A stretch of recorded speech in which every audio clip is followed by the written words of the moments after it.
Buenos días, estimadas alumnos y alumnas de la clase Tendencias Contemporáneas del Derecho, décimo semestre, clase del 5 de mayo de 2020. Decía en clases anteriores que hoy vamos a concentrarnos un poquitico y en las siguientes que nos quedan, obviamente vamos a tratar también el tema de la OIT. Inclusive, en lo posible, vamos a aplicar esta teoría, estos temas que estamos viendo a un caso específico. Más adelante les cuento sobre qué caso específico entraremos a estudiar estos temas teóricos por el momento. Por ahora entonces, como decíamos en la clase pasada, pues vamos a entrar a analizar y a estudiar un poco el tema de la OIT tan importante, la Organización Internacional del Trabajo. Para los efectos nos vamos a ayudar de un estudio de la doctora Fanny Esther Ramírez Taque. Nada menos, ella es consultora de la OIT, es una experta en la materia y ella, entre otras cosas, pues también realiza conferencias sobre este tema y tiene para los efectos una herramienta la cual voy a, obviamente con la vehemencia de ella y con el permiso y con todo el respeto que se merece de la doctora Fanny, pues utilizarlo porque me parece muy didáctico, muy explicativo y muy bien redactado. Entonces, dentro de ese tema de la OIT, hay un tema muy específico que, entre otras cosas, voy a aprovechar de ya para hablarles del trabajo decente. Para la próxima clase, de una vez, vamos a dejar ese tema ya analizado y expuesto. Para la próxima clase ustedes me van a traer, me van a enviar un trabajo entre 3 y 5 páginas, máximo, mínimo 3, máximo 5, sobre el trabajo decente. Investíguenme ustedes sobre ese tema. Me exponen el tema, me lo analizan y tratan en el trabajo de explicar en qué consiste el trabajo decente y en materia y en Colombia qué métodos, qué metodologías, qué medidas se han tomado para efectos de que el trabajo decente sea una realidad, que entre otras cosas, al fin y al cabo, pues es el objetivo final de todas estas organizaciones, entre ellas la de la OIT. Hay unos objetivos específicos que nos indican el camino que tenemos que seguir y que nos explique el por qué vamos a estudiar la OIT como una tendencia contemporánea en el derecho laboral. Por supuesto, como les decía yo a ustedes desde las primeras clases de este semestre, la tendencia mayúscula hoy en día es que ustedes como abogadas y como abogados se van a ver enfrentados como abogados litigantes, como abogadas litigantes, como asesores o asesoras a resolver conflictos laborales siempre y cuando y tienen que tener en cuenta los tres, digamos, normas básicas que les mencionaba, el respectivo código, ya sea el código sustantivo, procesal, laboral, la Constitución y las normas internacionales. Y dentro de las normas internacionales, la OIT precisamente es una fuente y que debemos considerar como una fuente. Por eso, uno de los objetivos principales yo menciono que inclusive del semestre,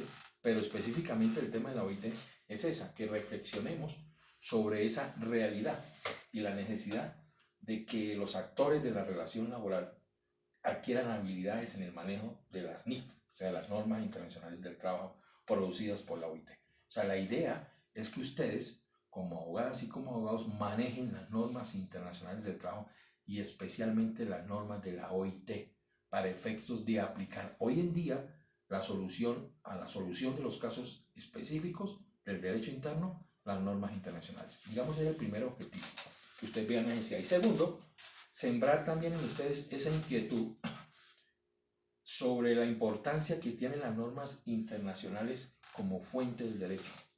Que ya no es que ustedes van a resolver un caso aquí en Colombia sobre X tema laboral y solamente aplique y estudien ustedes lo atinente a lo que digan las normas de nuestro país, del derecho interno, sino que necesariamente, y además por supuesto de la Constitución Nacional a través del bloque constitucional que hemos venido analizando, pues las normas internacionales de derecho son fuentes del derecho, que no es otra cosa que afirmar que cuando ustedes van a interpretar una norma interna, deben tener en cuenta la norma internacional, en este caso, las normas de la OIT.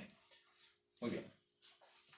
Para los efectos tenemos un temario, muy corto, pero muy sucinto, pero digamos es el derrotero que vamos a seguir en la clase de hoy. El primero, una introducción a lo que es la OIT, normas e instrumentos que produce la OIT, así en manera sumaria, vamos a verlo. cuáles son las características de esas normas de la OIT, la utilidad de esas NIC y beneficios. Se trae a colación un ejemplo, puede ser otro convenio, pero aquí vamos a mirar, así sea muy soslayadamente, el convenio 111, que vamos a abrir, que más adelante veremos de qué se trata, y por supuesto con unas conclusiones finales que nos van a ayudar precisamente al entendimiento del tema. La OIT.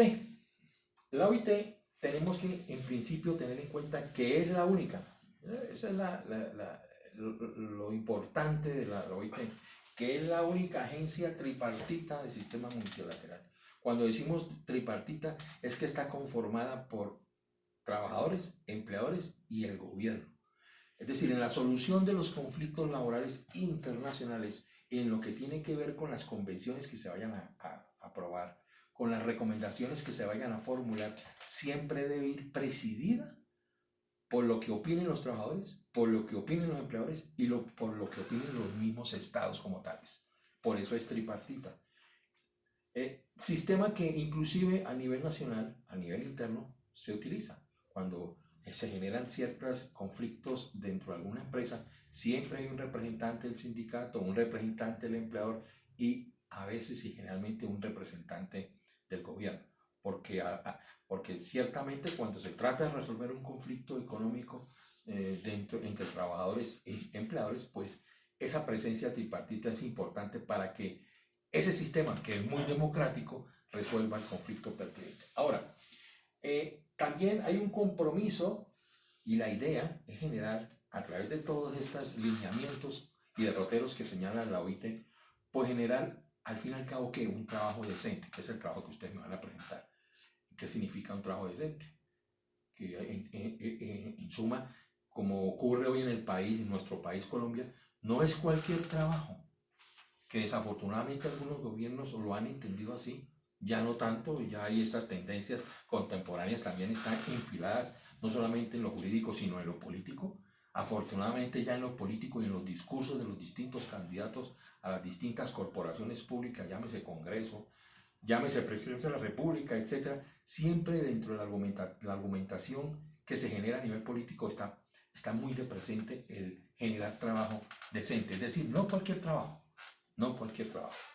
Además, es un compromiso también para no solamente traer a colación y lograr un trabajo decente, sino una seguridad laboral, que genera mejores condiciones de vida para las personas que viven tanto en países pobres como ricos. Es decir, es unas políticas que no solamente van dirigidos a países pobres, no solamente a países ricos, sino a todo el mundo en general, a todo el sector laboral.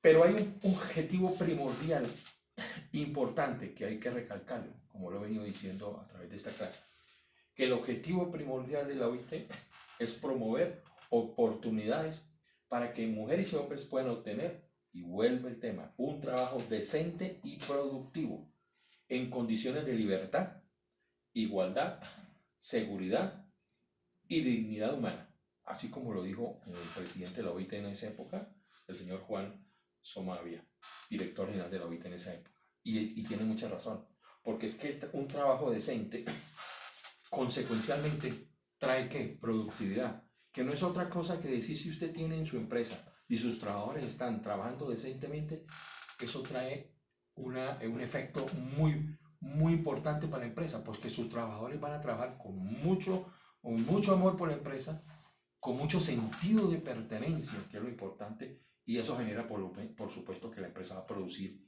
más y de mejor calidad lo que está ofreciendo al público. Entonces es de doble fila, ¿no? Es de doble vía el trabajo decente. El trabajo decente implica que la empresa reconozca el trabajo de los trabajadores en su valor real, ¿cierto? Y a su vez que los trabajadores también se comprometan de una manera más profunda con la empresa a efectos de que la productividad de ella pues sea cada día mayor.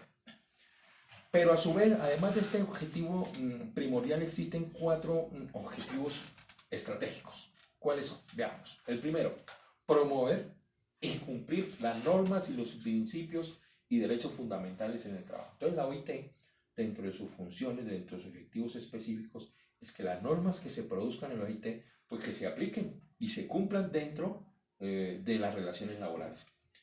¿Esto implica qué? Otro objetivo que va a generar más oportunidades, y como objetivo número 2, para que mujeres y hombres puedan tener empleos e ingresos dignos. Porque si el problema en alguna época, aunque hoy en día todavía se da, el problema es obtener ingresos. No es fácil conseguir un empleo. Pero suponiendo que se consigue, que no sea cualquier empleo, que es otra circunstancia lamentable que en nuestro país sucede, y mayoritariamente, ¿no? Porque a través de concebir por parte de algunas empresas un trabajo de cualquier manera, empresas que no les importa si ese trabajo es digno o no, si es decente o no, pues genera la explotación, que es lo que en muchas ocasiones ocurre, ¿no? Tantos trabajadores y trabajadoras que logran por fin un empleo, pero son empleos donde los ponen a trabajar las 24 horas del día, de lunes a lunes, sin descanso alguno, o cuando arbitrariamente se le da la gana al empleador de decirle vaya y descanse, y trabaje las horas extras que quieran y no se las pagan, o si se las pagan de diferente manera, a menor precio de lo que realmente vale. Entonces, no es conseguir un trabajo por conseguirlo, es un trabajo digno y decente, que es uno de los objetivos de la OIT, o sea, no es cualquier trabajo. El tercer objetivo estratégico precisamente es que se mejore y se amplíe la cobertura en la seguridad social, porque ese es otro problema que también existe. Más marcado en otros países a nivel mundial, llámese África, de pronto algunos países suramericanos. En Colombia tenemos todavía ese problema, pero no es tan evidente y tan fuerte como en otros países, ¿no? Donde la explotación laboral es inhumana, ¿no? Es terrible, ¿no? Aquí pues también existe esa explotación, eso no lo podemos negar, esa explotación, pero digamos hay una seguridad social que todavía no abarca la gran mayoría de la población, pero sí un gran porcentaje. Digamos, estadísticamente Colombia puede hablar hoy en día de que en materia de seguridad social la cobertura es muy grande. No es absoluta ni es total como debería ser, pero el gran problema de nuestro país es que es una seguridad social, pero bajo nivel, no es de calidad, y ahí todavía estamos pecando como país. Cuestión que hay que mejorarla. No hay calidad en la prestación del servicio, porque usted puede obtener el servicio y la atención de un médico, pero no es de calidad, porque cuánto no briega la gente a veces para lograr entre el médico general y el médico especialista, tranquilamente le pueden pasar meses o años, y si se trata de una enfermedad como un cáncer, no da pie para esas esperas, ¿no? Con los resultados fatales que eso conlleva. Por eso digo, el aspecto de la calidad en nuestro país todavía no ha sido cumplido, y por el cual debemos todavía luchar para que en nuestro país se logre eso. Cuarto objetivo estratégico de la OIT es fortalecer ese tripartismo. Pero ese tripartismo, ¿para qué? Para establecer, ¿y a través de qué? A través de un diálogo social. Es que ese diálogo social es el que nos ha hecho falta en este país, donde los empleadores a conciencia se sienten a hablar con los trabajadores también a conciencia, porque ese es otro problema. No vamos a pensar de que solamente la culpa es de los empleadores, también de algunos trabajadores a través de sus sindicatos que a veces realizan unas luchas ilógicas, poco realistas. Entonces debe haber un diálogo social de intercambio de ideas a efectos de que se logren algunos acuerdos, que algún día logre ese ideal de una estabilidad y un bienestar general para todos los trabajadores. ¿Y qué es el trabajo decente? Pues ustedes, mis estimados doctores y doctoras, tienen la palabra. En su trabajo, precisamente dentro de eso, me van a responder y van a responder esa pregunta. ¿Qué es el trabajo decente? Para diferenciarlo del trabajo de cualquier manera. Establecido lo anterior, entremos entonces a analizar el tema de los instrumentos o normas que produce la OIT. Básicamente la OIT produce dos tipos, digamos, no de providencias, de documentos muy importantes ambos. Unos se llaman convenios y otros recomendaciones. ¿Cuáles son los compromisos de los Estados miembros frente a la NIT? Frente al derecho internacional. Porque acordémonos que frente al tema de los convenios y las recomendaciones tienen y producen unos efectos diferenciales que implica también y tienen que ver y relación con la sumisión de los convenios, es decir, el deber de sumisión que nos está diciendo aquí, que el compromiso que cada Estado el caso particular de Colombia, tiene sobre esos convenios o esas recomendaciones.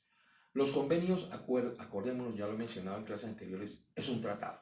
Cuando explicamos el tema de los tratados, precisamente lo hacíamos en relación a que los convenios son tratados. Y como tratados debidamente ratificados, como lo estableció el artículo 53, el artículo 93 y otros artículos de la Constitución Nacional, pues forman parte, por el bloque de constitucionalidad, forman parte de la Constitución. Y se acuerdan de las clases, ya sea en sentido estricto o en sentido lato, dependiendo. Pues los convenios de la OIT, debidamente ratificados, no todos, algunos, ¿sí?, forman parte de la Constitución a través de la figura jurídica del bloque. Y por lo tanto, es deber de los estados pertenecientes a la OIT, en el caso de Colombia, al deber a la sumisión de decir, de cumplir con esos convenios.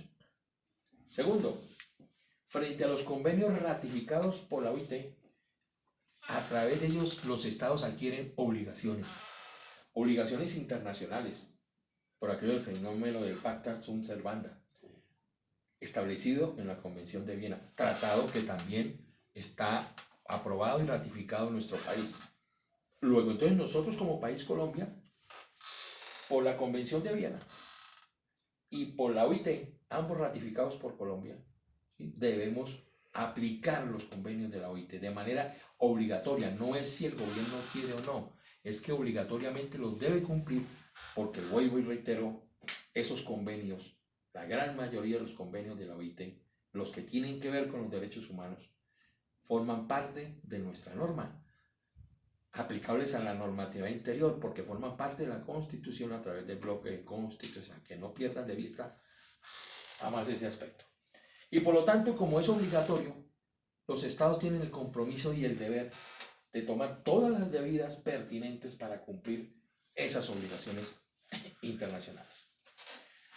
Ahora, en el derecho colombiano, ya algunos, por el trabajo que tuvieron que hacerme, cuando analizaron la sentencia C-401-2005, esa sentencia de la Corte Constitucional ya lo dijo, que existe obligatoriedad de las NIT, o sea, de las normas internacionales del trabajo, son obligatorias en nuestro ordenamiento colombiano. Ya no solamente porque la ley lo dice, sino ya la misma Corte Constitucional así lo ha establecido, específicamente y primeramente lo estableció a través de la sentencia C-401-2005, que algunos yo sé que lo han estudiado y lo han visto. Ahora, veamos esos aspectos. Primero, los convenios debidamente ratificados hacen parte del orden interno. Acuérdense, conforme al artículo 53 de la Constitución Nacional. Y los convenios ratificados sobre derechos humanos hacen parte del bloque de constitucionalidad conforme al artículo 93 de la Constitución Nacional, que en otros apartes dice lo siguiente, el artículo 93, veámoslo de manera particular otra vez. Es que yo hago énfasis en esto porque es tan importante para el litigio de ustedes como abogadas y como abogados que entiendan muy bien este tema y que subsumen en sus mentes de abogadas y abogados la necesidad de que las normas internacionales del trabajo específicamente forman y van a formar parte de su quehacer jurídico en el litigio, para efectos ya sea como asesores de un demandante o una parte demandada. Necesariamente para resolver casos particulares se deben tener en cuenta las normas internacionales del derecho. Dice el artículo 93, los tratados y convenios internacionales ratificados por el Congreso que reconocen los derechos humanos y que prohíben su limitación en los estados de excepción prevalecen en el orden interno. Lo dice y lo reitera nuestra Carta Magna. Además, vuelvo y digo que los demás convenios, o sea, los que no tengan que ver con los derechos humanos específicamente, de todas maneras forman parte de nuestra ley interna, pero a través del bloque de legalidad, no el bloque de constitucionalidad, que es diferente. O sea, son normas que se tienen que tener en cuenta, pero no están por encima de la Constitución, que es la diferencia. Entonces, para que tengan, pero también hay que tenerlo en cuenta cuando se trate de interpretar algún caso en particular. ¿Cuál es la importancia de las normas internacionales de trabajo tanto para trabajadores y empleadores en Colombia? Y aquí está como un resumen de lo que estamos hablando. Cuando se dice los convenios de la OIT debidamente ratificados tienen incidencia en las relaciones jurídicas con los trabajadores subordinados y los independientes. O sea, en este país, cuando se vaya a tratar el tema de derecho laboral en Colombia, el tema de las convenciones colectivas, necesariamente se tiene que tener en cuenta los convenios de la OIT. Y ni se diga cuando el artículo 53 de la Constitución dice lo siguiente, que es tan importante, ¿no? Y yo les acotaba este artículo y vuelvo y lo reitero por su importancia. Dice el artículo 53, el Congreso expedirá el Estatuto del Trabajo. ¿Se acuerdan que ya lo habíamos mencionado? Que este artículo 53, o sea, desde la Constitución del 91, ordenó al Congreso expedir un Estatuto del Trabajo. Miren la importancia. Obvio, esa obligación constitucional, el Congreso no la ha cumplido hasta ahora. Esa es otra realidad. ¿Por qué desde el año 91, a pesar, se pregunta uno, de que la misma Constitución le está ordenando al Congreso que expida un Estatuto de Trabajo, por qué no lo ha hecho? Lo cierto es que el día en que lo haga, el día en que realmente en nuestro país exista un diálogo social sincero y honesto, necesariamente cuando los congresistas se sientan a expedir ese Estatuto del Trabajo, deben tener en cuenta las normas internacionales del trabajo y entre ellos entonces los convenios de la OIT debidamente ratificados, por la sencilla y llana razón de que esos convenios ratificados forman parte de nuestra Constitución. Entonces fíjate el alcance que tiene esta afirmación y la importancia, porque es que, como vamos a ver, los convenios regulan una serie de asuntos muy importantes que van a tener que ver con la dignidad humana, con los derechos humanos y, por supuesto, con el trabajo decente, que es el trabajo que ustedes me van a traer en la próxima clase, me van a enviar. O sea, todo está concatenado. Ahora, dentro de la OIT, internamente, no lo voy a explicar a fondo, solamente lo voy a enunciar, tiene pues su estructura. Y digamos que tiene una estructura principal, así, no es la única, y es un comité de libertad sindical, es la comisión de expertos en aplicación de convenios y recomendaciones y una comisión de encuestas.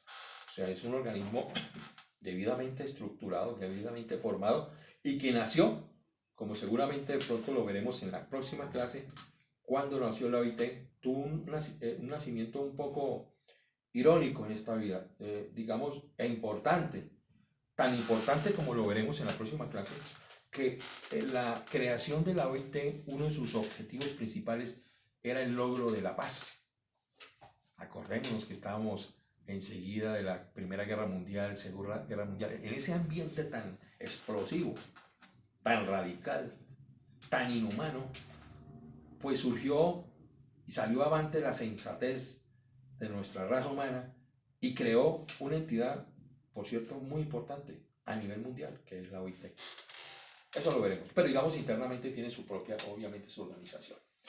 Y aquí en el Estado colombiano pues hay entidades que están obligadas entonces, como dijimos que el Estado tiene que adquirir y sumirse a los convenios, es decir, porque son de forzosa aplicación, pues aquí en Colombia nosotros también estamos organizados y hay unas entidades principales que están obligadas a que esos convenios, esas normas internacionales de derecho se cumplan, desde la rama ejecutiva, a través de Presidencia, por supuesto, a través del Ministerio de Protección Social, el Congreso de la República, ni se diga con la obligación que tiene y la tareita que tiene conforme al artículo 53, nada menos que expedir el Estatuto del Trabajo, que no existe hoy en día, la rama judicial, por supuesto, tanto jueces, tanto magistrados de tribunales, tanto magistrados de las altas cortes, de la Corte Constitucional, deben velar y aplicar obligatoriamente, no es si quieren, obligatoriamente deben aplicar los convenios de la OIT. Y, por supuesto, la Procuraduría General de la Nación como ente que vela por el cumplimiento de las normas en el país. Hay unas medidas adecuadas para el cumplimiento de estas normas internacionales del derecho, del trabajo, perdón. Veámoslas. Para efectos de que se aplique la OIT realmente en nuestro país, pues debe presentarse y aprobarse leyes claras y acordes. O sea, ahorita en este momento hay una orden internacional y una obligación estatal que incluye no solamente al Ejecutivo, no solamente al Poder Judicial, sino también al Poder Legislativo, al Congreso, en el sentido que cuando vayas a pedir una norma laboral, esté acorde, concuerde con las normas internacionales del trabajo. Además, los estados y otras medidas que debemos divulgar esos derechos contenidos, que es lo que menos se hace. Eso es una particularidad de nuestro país. Si nosotros hacemos una encuesta con los trabajadores a preguntarles que según la OIT cuáles son sus derechos, estoy completamente seguro que un mínimo porcentaje tendrá conocimiento de eso, pero un mayúsculo porcentaje dirá que no tiene ni idea en qué consiste las normas internacionales, hay mucho menos de la OIT. También que los procesos judiciales actos para que los beneficiarios puedan reclamar los derechos reconocidos en la ley. Pues eso se da obviamente en los procesos laborales particularmente, ¿no? Cuando a través de un proceso ordinario laboral, por ejemplo, un demandante pretende que se le cumpla su contrato y que lo indemnice porque fue despedido injustamente. Eso tiene una protección legal, tiene una protección constitucional, pero también tiene una protección internacional a través de las normas internacionales del trabajo y específicamente las normas de la OIT. Y cuando son violentados esos derechos laborales, pues en el país debe organizarse algunas medidas de reparación adecuada cuando se vulneren esos derechos. Ahora, según hasta la fecha de hoy, ¿cuántos convenios ratificados tiene Colombia? Allá nos están indicando 60 ratificaciones. Lo que pasa es que esa diapositiva que estoy yo ayudando en el día de hoy, pues es antes de el último convenio, eso fue antes del año 2012. Porque realmente hoy en día la fecha no son 60 ratificados, convenios ratificados, sino hay 61. Porque hay una serie de convenios, los vamos ahorita a enumerar, y el último de ellos, el último convenio es el convenio 189, que es el convenio sobre las trabajadoras del servicio doméstico, trabajadoras o trabajadores del servicio doméstico. Entiéndase, servicio doméstico no solamente las señoras o los señores que presten el servicio de aseo dentro de la casa, lo que sea, sino también los choferes, etcétera, ¿no? Servicio doméstico, ¿cierto? Que ese fue aprobado mediante la ley 1595 del 2012, 21 de diciembre, y finalmente publicado en la Gaceta número 48651 del 21 de diciembre del 2012. Es decir, el último convenio de la OIT aprobado y ratificado en nuestro país es el convenio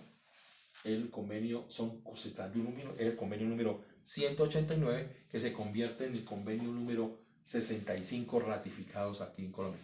Prácticamente todos, ¿no? Eso sí también es una realidad. Dentro de esos convenios, como pasamos ahora a enumerar, recordemos algunos. Está el convenio, la convención 29, convenio 29, ratificados y vigentes para Colombia como normas internas. El 29 que habla sobre el trabajo forzoso. El convenio 87 que habla sobre la libertad sindical y la protección del derecho de sindicatos. El convenio 98 que habla sobre el derecho de sindicación y de negociación colectiva. El convenio 100 que habla sobre la igualdad de remuneración. El convenio 105 que nos habla sobre la abolición del trabajo forzoso. El convenio 111 que nos habla del convenio sobre la discriminación en el empleo y ocupación. El convenio 138 que nos habla sobre la edad mínima. El convenio 182 que nos habla sobre la prohibición de las peores formas de trabajo infantil y la acción inmediata para su eliminación. Y como último el convenio 189 que nos habla sobre los trabajadores y trabajadoras del servicio doméstico, aprobado del año 2014. Entonces, hay, digamos, unos convenios que los acabo yo de mencionar muy importantes, ¿no? para que lo tengan muy en cuenta: el 87, el 98, el 29, el 105, el 138, el 182, el 100, el 111 y el 189 que acabo de mencionarles, que fue el último de los ratificados, vuelvo a reiterar, en el año 2012. Aquí los tenemos, ya los mencionamos, de qué trata cada uno de esos convenios, su importancia, su especificidad. No vuelvo a reiterar, ya los mencioné. Ahora, además de los convenios, les decía yo, otro de los instrumentos de la OIT son las recomendaciones. Las recomendaciones, y la diferencia con los convenios, es que los convenios ratificados sí obligan al Estado, las recomendaciones no, porque las recomendaciones hasta el momento pues no son tenidos como tratados, son, como su nombre lo indica, recomendaciones que pueden llegar a convertirse algún día en convenios, claro está.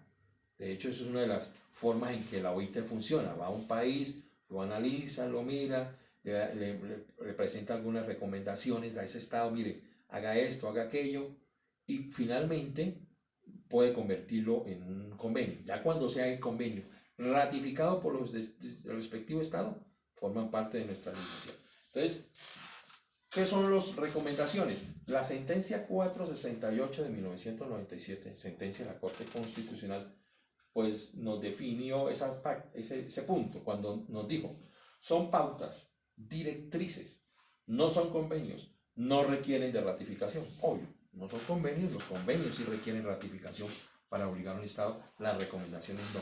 Pero como lo vamos a ver, y específicamente en un trabajo que posteriormente lo iremos a hacer seguramente, y esa es mi inspiración, en un caso específico que manejó la Corte Suprema de Justicia, Sala Laboral, inclusive en sentencias de la Corte Suprema de Justicia, inclusive en sentencias de la Corte Constitucional, a veces para solucionar casos específicos, no solamente utilizan los convenios, sino también se utilizan recomendaciones, que por supuesto no son obligatorios, pero fíjense que sirven de sustento para los jueces al resolver un caso en particular. Porque uno podría pensar, bueno, los convenios se utilizan para resolver casos, las recomendaciones no. Pero en la práctica sí sucede que las altas cortes, Corte Constitucional, Corte Suprema de Justicia, Sala Laboral, en este caso particular, a veces se utilizan las recomendaciones, no solamente los convenios, para resolver conflictos, a pesar de que las recomendaciones teóricamente no obligan, porque no son convenios, no son tratados, no han sido ratificados. Ahora, de todas maneras, los estados tienen la obligación de someter a las autoridades para que le den forma de ley o se tomen otras medidas. O sea, cierto, las recomendaciones no obligan, pero si un estado le llega una recomendación de la OIT: oiga, en tal aspecto mejore, mire que la igualdad de salario entre hombres y mujeres, por ejemplo, por poner un caso específico, expida leyes para que lo vuelvan una ley y protejan por ejemplo, el caso de las mujeres que por el mismo trabajo y función reciben menos salario que un hombre o que el hombre. Entonces propone ese estado, la OIT le hace una recomendación al país, produzca una ley que vaya y proteja a las mujeres para que también tengan igualdad salarial frente al hombre cuando tratan un mismo cargo y con las mismas funciones, ¿no? Entonces por eso los estados tienen la obligación, las recomendaciones los obliga a que tienen la obligación de que presenten, en el caso por ejemplo aquí el gobierno nacional, la presidencia, que presenten proyectos de ley al Congreso, o el mismo Congreso les pida leyes que protejan a esas personas, en el caso del ejemplo que coloca una mujer porque recibe menos salario que el hombre. Ahora, los actores de la relación laboral se pueden referir a ellas como fuente de interpretación, que es lo que comúnmente utiliza y la acabo de mencionar, ¿cierto? Realmente, aunque no obliga, las recomendaciones sirven, argumentativamente hablando, de sustento para un fallo respectivo. Hay, hasta ahora, 199 recomendaciones, y estas son recomendaciones que son diferentes a las emitidas por órganos de control. Organizativamente dentro de la OIT produce otro tipo de documentos, pero son diferentes a las propiamente recomendaciones, porque es así, aunque no obligan, sí los estados están obligados a que ante a su ente legislativo, en el caso colombiano, ante el Congreso, pues presenten y se expidan leyes que protejan derechos de los trabajadores. ¿Cuáles son las características de las normas internacionales del derecho? Ya las hemos mencionado. Una de ellas es el tripartismo, representación del trabajador, representante del empleador y el gobierno. La universalidad, las normas que expiden la OIT, convenios y recomendaciones, pues tiene la característica que son aplicables en todo el mundo. Flexibilidad, las relaciones laborales dependen de las situaciones y características del momento. Y más hoy en día, ¿no? Fíjense cómo ustedes con el tema de la pandemia, del coronavirus, ¿cierto? Ha hecho que las relaciones laborales estén cambiando, se estén modificando, se estén adecuando a las circunstancias de hoy en día. Fíjense que lo que otrora era un tema por allá muy lejano y hasta a veces hasta ajeno, el tema del teletrabajo. Uno decía, ese teletrabajo es un tema que no compete. Hoy en día es el pool de la aplicación. Así estamos funcionando y a nivel mundial, por supuesto aquí en Colombia, y se está tratando de menguar los perjuicios que está causando esta pandemia a través del teletrabajo, ¿no? Entonces, vemos cómo la flexibilidad en materia laboral es boyante, es necesaria, porque sin esa flexibilidad para efecto de cambiar las normas cuando las circunstancias así lo requieran, pues se deben hacer. Además, lo que tenga que ver con normas internacionales de derecho tiene un control internacional. La OIT, frente a los países que forman parte de la OIT, están obligados a cumplir, adquieren obligaciones internacionales, como le dijimos atrás, obligaciones internacionales que hacen y posibilitan que ese organismo pues vigile y controle a los estados. Eso es, y esa es la gran efectividad, digámoslo así. Decíamos que íbamos a traer como ejemplo el convenio número 111, que habla sobre el empleo y ocupación. Es un instrumento a la discriminación, perdón. Entonces vamos a hablar del tema de la discriminación del empleo. Es un instrumento nacional de referencia en materia de igualdad en el empleo y la ocupación. Tema muy actual.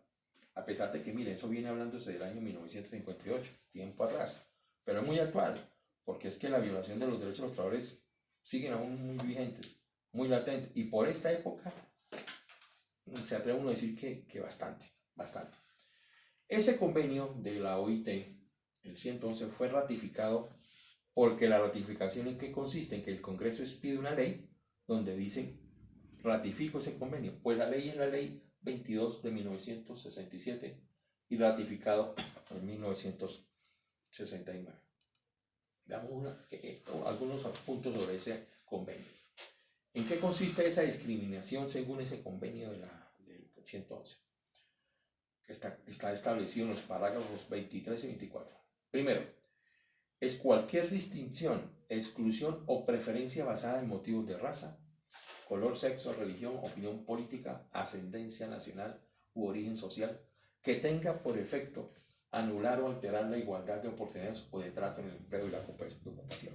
Bastante que se nos da cierto hoy en día. En ello consiste, un primer concepto de lo que quiere decir discriminación es ese. También cualquier otra que podrá ser especificada por un miembro interesado previa consulta con organizaciones representativas de empleadores y de trabajadores cuando dichas organizaciones existan y con otros organismos apropiados. Es la manera en cómo de manera institucional la OIT maneja el tema de la discriminación. ¿Cuáles son los elementos de la definición de la discriminación? Hay unos elementos de hecho. ¿Cuál? La existencia de una distinción, exclusión o preferencia que pueda surgir de un acto o omisión. Yo no contrato a negros, yo no contrato a chinos, yo no contrato a bajitos, yo no contrato a mujeres. Bueno, cualquier tipo de esas afirmaciones ya generan una discriminación. Un motivo en el que se fundamenta la diferencia en el trato. Por ejemplo, uno de los requisitos es pertenecer a determinado sexo. Aquí no contratamos sino mujeres, aquí no contratamos sino hombres, o aquí no contratamos sino a mujeres entre 18 años y 25. Ese tipo de cosas puede considerarse en un momento dado como un acto discriminatorio y estaría violando el convenio 111. También está el resultado objetivo de esa diferencia en el trato, ¿cierto?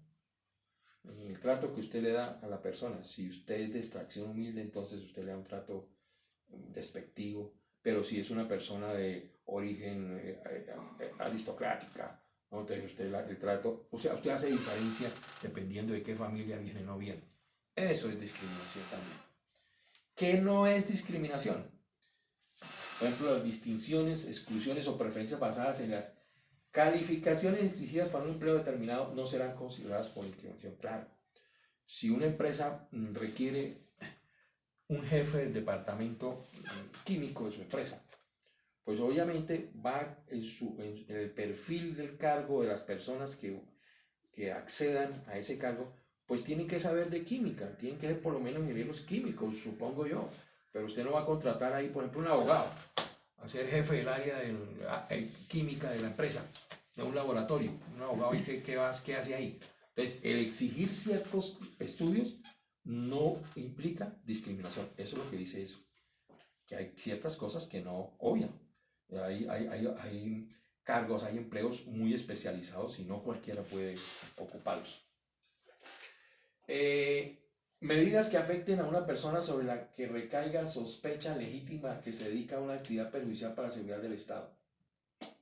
Esa sí es complicada. Porque de pronto usted dice, no, yo no lo contrato, contrato a X personas, pero siempre y cuando no hayan pertenecido a la guerrilla. Por decir un ejemplo. Y lo que pasa es que se presenta una persona que fue guerrillero, pero ya es desmovilizado, ya es una persona incurso dentro de la sociedad, comportándose como un ciudadano como debe ser, y va a conseguir empleo y no lo dan porque fue guerrillero. Entonces fíjense que hay puntos que generan discusión, pero que hay que ver si generan o no esa discriminación. Y lo mismo frente a temas de sexo, edad, la invalidez, etcétera, etcétera, que no constituyen discriminación. Muy bien. También en el caso de clasificaciones exigidas para un empleo determinado. Ahora, ¿qué entendemos por empleo? El empleo, el concepto de empleo determinado se refiere a un trabajo, a una función o una tarea específica susceptible de ser definidos con precisión. Es decir, cuando usted como empleador solicita personas para que se perfilen a un cargo, usted tiene que definir exactamente el cargo. Que la persona sepa que las condiciones para ocupar este cargo son estas y aquellas, no otras, ¿no? Por ejemplo, personas, mujeres embarazadas, no se permiten. Usted no puede discriminar en un trabajo porque sea una mujer embarazada. Cuestión que entre otras cosas, a raíz de una sentencia de la Corte Suprema de Justicia, Corte Constitucional inicialmente y Corte Suprema de Justicia, el tema del despido de una mujer embarazada. Porque la mujer embarazada, ustedes lo recuerdan, tiene una protección especial, un fuero especial, el fuero de maternidad. ¿Qué implica ello? Que usted no puede darle por terminado el contrato a una persona que tenga ese fuero de maternidad. Ya sea el contrato que tenga, contrato a término fijo, un contrato a término indefinido, un contrato de prestación de servicios personales, etc. El trabajo que sea, el tipo de contrato que sea, el hecho de que una mujer sea embarazada, usted no le puede dar por terminado el contrato, porque si lo hace, se presume que fue por esas circunstancias que usted le dio por terminado el contrato. Esa es la protección. Entonces fue despedido injustamente, entonces tiene derecho a una indemnización. Entonces a raíz de esas sentencias generó que muchas empresas empezaran a preguntar a los trabajadores en las entrevistas, ¿usted está embarazado? ¿Cuántos hijos tiene? 2, usted no va a tener más hijos, bueno, listo, sí sirve.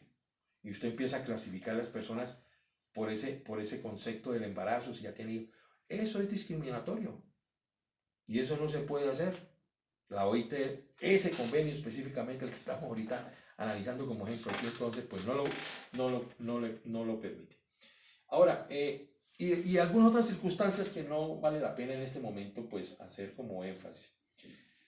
Lo cierto es que conforme a ese convenio de la 111 nos clasifica una serie de discriminaciones, clases de discriminación.